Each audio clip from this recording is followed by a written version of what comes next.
All right, former UN Ambassador John Bolton joins us now for some insight into what the coming days might look like. Sir, Israel's been pounding Gaza for a few days now. They say Hamas has lost control of parts of it already. I'm wondering, when do you think they're going to enter on the ground, and what do you think that's going to look like? Well, I think the Israelis are going to have to go in within a few days. They've got at least 100,000 infantry, probably more, right near Gaza, other capabilities, armor, artillery, naval. And you can't keep poised at that level of readiness for a long period of time. It's going to be a very difficult operation and probably costly for both sides. I don't see it ending quickly.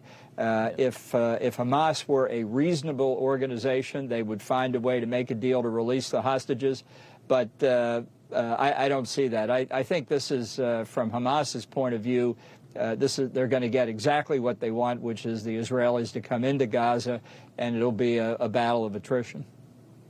You don't think is there any realistic chance that these hostages are saved? And do you think that Israel stays in Gaza until Hamas doesn't exist? Have they escaped? I mean, what do you think it looks like at the end? Well, I think the hostages it's a very risky proposition. You can almost guarantee all the hostages are not in one place. So even if they saved, say, 2 or 3 at one location, Hamas might take revenge at another. I don't envy the Israelis their task. I think we ought to have Americans there. If the Israelis would like assistance, we've got great capabilities. There are American lives at risk here. We've lost over 20 Americans already. So I think the hostage thing is going to be very tricky.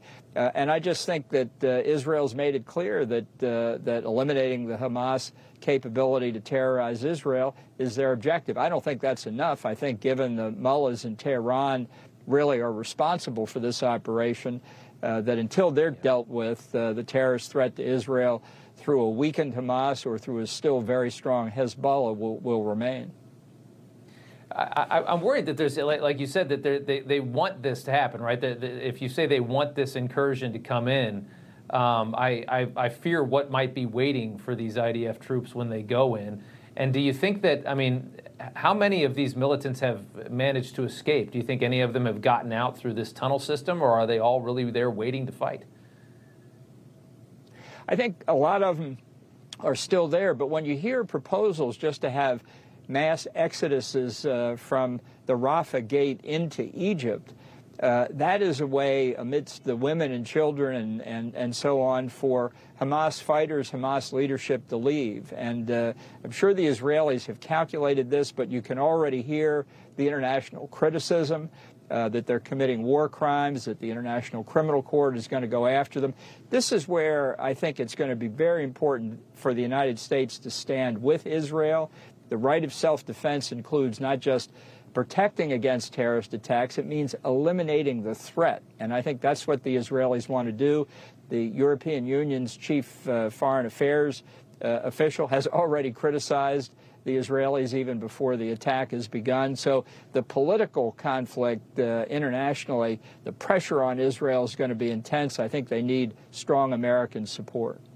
Certainly do. Ambassador Bolton, thank you so much.